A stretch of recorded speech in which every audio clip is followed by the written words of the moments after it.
आकाशत्पतितं तोयं यथा गच्छति सागरं सर्वदेव नमस्कारः केशवं प्रति गच्छति आदित्यास्य नमस्कारं ये कुर्वन्ति दिने दिने जन्मान्तरसहस्रेषु दारिद्र्यं नोपजायते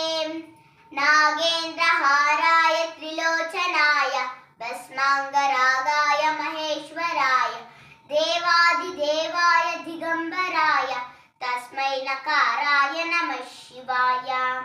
मंदाकिनी सलिल चंदन चर्चिताय नंदीश्वर प्रमथनाथ महेश्वराय मंदार पुष्प बहुपुष्प सुपूजिताय तस्मै मकाराय नमः शिवाय शिवाय गौरी वदनाब्ज वृंदा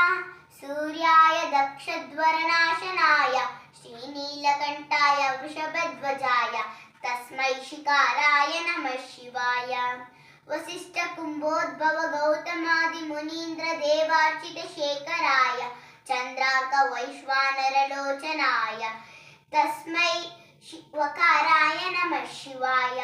यक्षस्वरूपाय जटाधराय पिनाकहस्ताय सनातनाय सुदिव्यदेहाय दिगंबराय तस्मै यकाराय नमः शिवाय।